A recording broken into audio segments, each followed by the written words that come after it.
Sherry, please explain to us, in your view, why solving the problem of family breakdown is essential to achieving lasting world peace.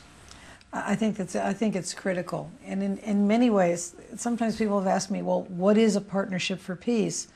I said, perhaps the most fundamental partnership for peace is the partnership between a husband and wife. In some sense, it really begins with the individual. It begins with becoming a person of peace, a person actually who's capable of loving an enemy, a person who's capable of loving under adverse conditions and circumstances, a person who's capable of loving when it's not easy. In some sense, in my opinion, we need to grow our own character to a certain point before we can really turn our love on another and make an eternal commitment. That commitment is so important then to the children. You know, it's interesting because I work as a school nurse, and so I, every single day, have little ones in my health office. And really, the breakdown of the family is crippling our children. That's where it really shows in its most painful. And actually probably the clearest way is in the breakdown of the family and its effect on our children. We're not raising a generation of hope. We're not raising a generation of happiness and light and possibility. But there's just a huge generation of children out there, a huge percentage of our children, they don't believe that true love is possible. They don't believe that you can live for the sake of another. And I think that really the fundamental stability of the family is the place where children learn how to love. It's a place where children learn about who God is, and through loving parents learn that God loves them unconditionally.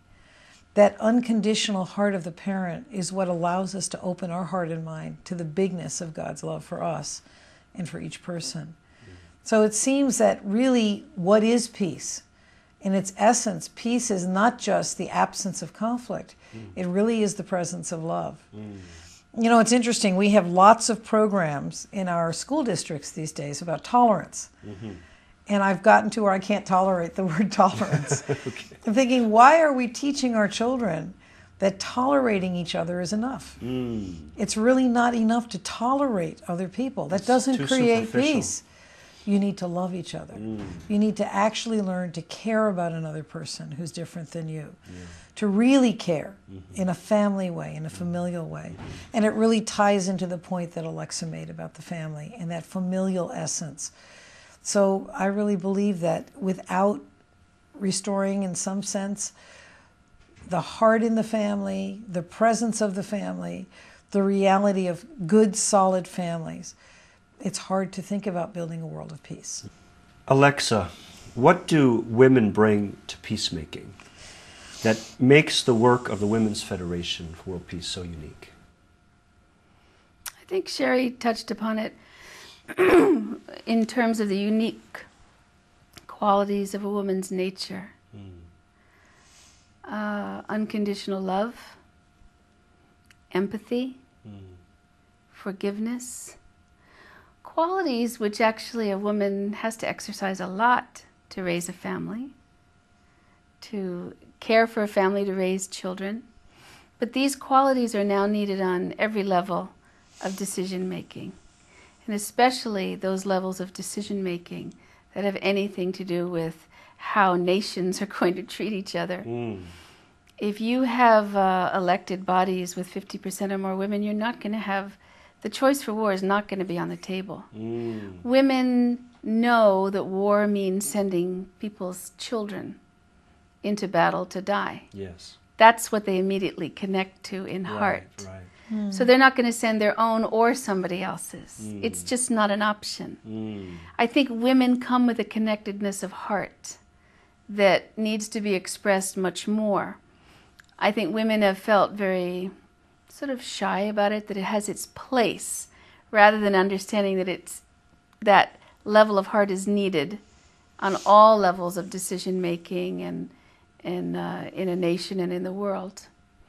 So I think that's the main thing women bring. It's a quality and depth of heart that allows them to see things a certain way, feel a certain way, that can really improve the quality of life for many people.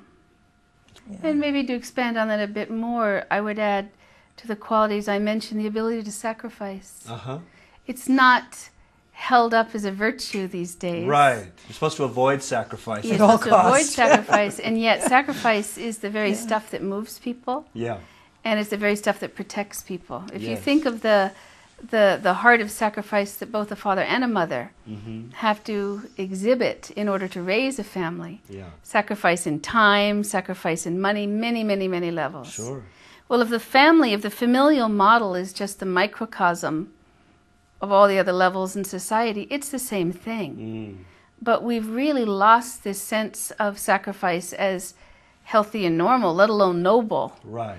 But I think women bring it back in because it's part of your life. If you're going to be a mother, there are going to be a lot of sacrifices. All those hours staying up to take care of the newborn. Sure. It's on many, many, many levels. Yeah.